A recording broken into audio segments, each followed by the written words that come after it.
In this video, we're going to show you how we dug out the foundation in preparation for the Sonos tubes, how we prepared the Sonos tubes for concrete, how we poured the concrete into the Sonos tubes, how we prepared and added the hardware for the 6x6 posts, and how we measure and cut the posts.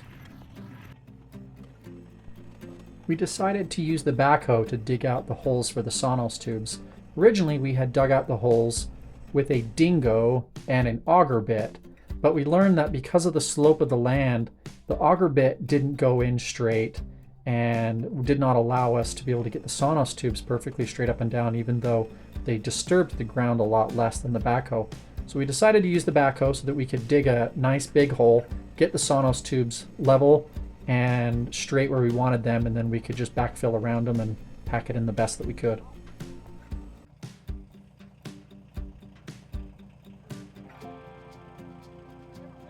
Okay, we're up here pouring the Sonos tubes. We got the first line straight, and we've got the back ones lined up. Now we're just going to do these center two columns. We got to do 4 more Sonos tubes here, 4 more Sonos tubes here, and that'll give us a total of 15 Sonos tubes.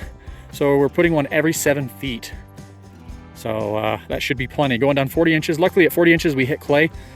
The Sonos tubes are going to be sitting, you know, in the bottom 8 inches or so are going to be in some hard packed clay. So perfect.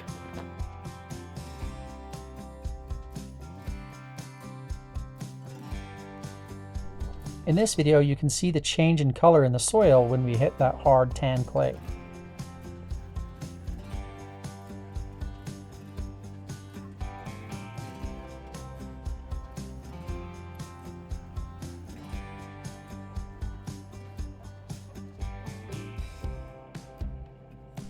As we're putting the Sonos tubes in the ground, we're not worried about the height.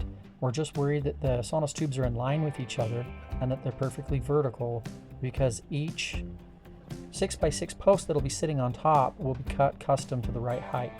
We decided to do it this way for a couple of reasons. For one, it reduces the amount of concrete that we need to pour. It also allows us to maximize the depth of the Sonos tubes without worrying about affecting the levelness of the foundation. And it also will give us a precise measurement when we're cutting the 6x6 posts, so we can make sure that that foundation is plumb. The 2 measurements that we're most concerned about are making sure that the 3 pylons are perfectly in line with each other, since a beam will be sitting across the top of these 3 pylons. The side-by-side isn't nearly as important, as we'll have an 8-inch beam sitting on top that'll give us a little bit of give and take as we put the joists across the top. The other measurement that's critical is that we get these Sonos tubes perfectly straight, vertical up and down, so that there's no side-to-side pressure as we put the weight of the cabin on.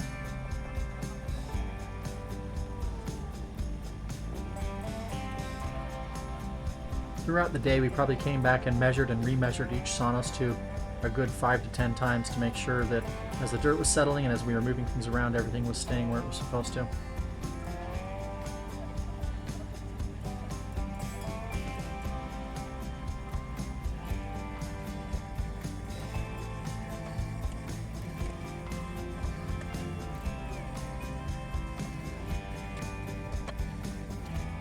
Wow, look at those incredible backhoe operator skills.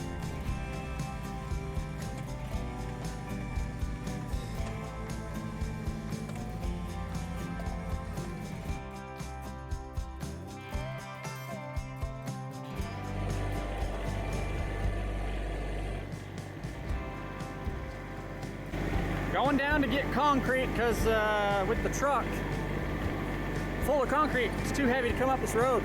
Darn it. My son is all about working smarter, not harder. So he took an old Sonos tube that we had there, cut it in half, and made it into a sled so he could pull the bags around to each location.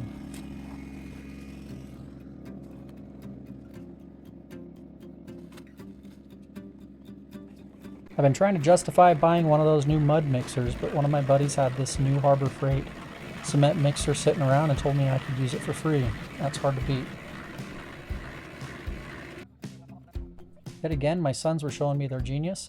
They took the other half of the Sonos tube and used it as a slide so that we could control the flow going into the Sonos tube better and have less spillage.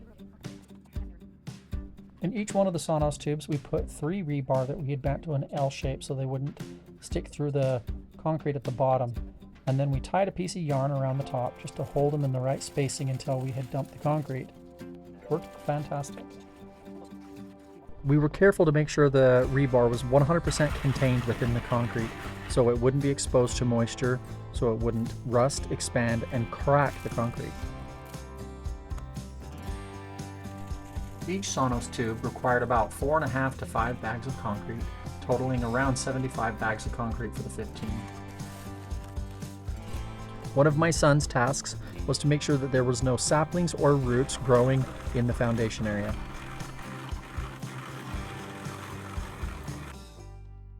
Since there's no source of water on this property yet, we brought up about 150 gallons of water in 55-gallon barrels and gravity fed it so we could mix it with the concrete.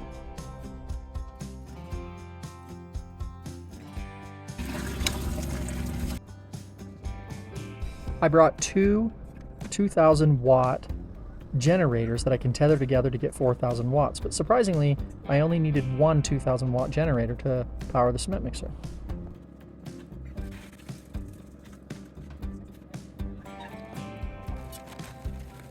With over 70 bags needed for this job, I'm glad I went with the 60-pound bags, as I knew I had to lift them almost chest high to get them into the mixer.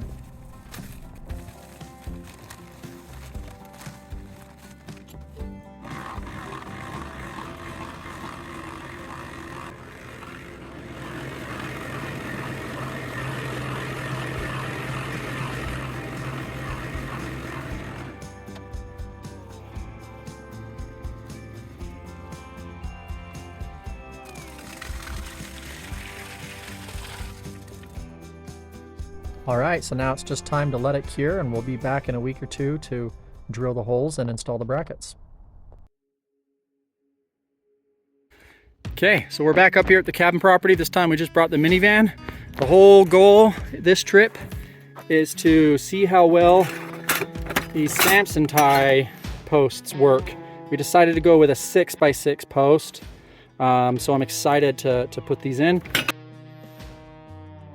The more I researched, the more I learned how important it is to have a bracket that'll get your post at least an inch up off the concrete. Because the concrete's so porous, it absorbs water, and that water will just wick up into your post and cause decomposition and compromise the structure of your cabin. I don't have any video of it, but I ended up borrowing a much larger hammer drill and a much longer bit so that I could drive these in as long as I needed to.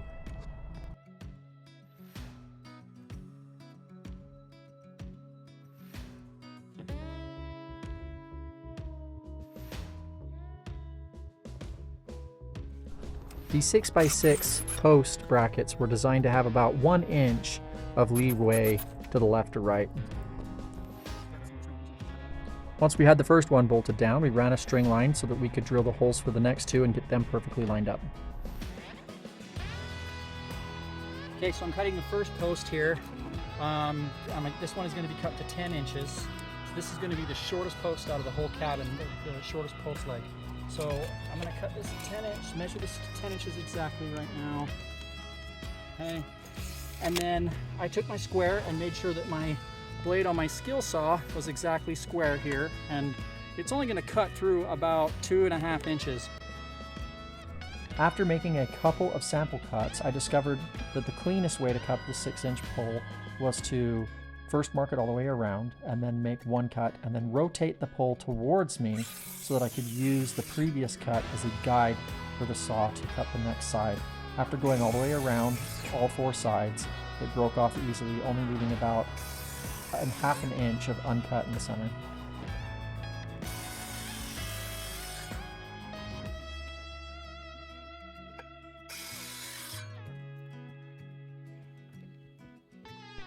The first post was the most important post and also the least most important post. It was the most important post because all of the other posts had to be level with this post, so it determined the height of the cabin. It was the least most important post because no matter what height it was, I could easily cut the other posts to match its height to get it level.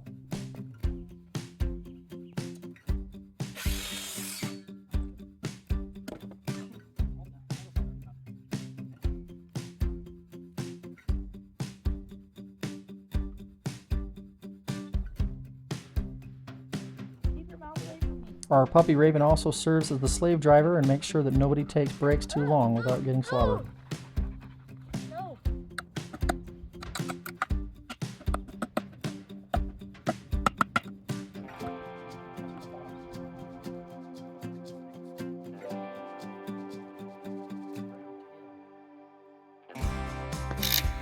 All right, got some buddies up here helping me. We got the first lowest 4 columns in.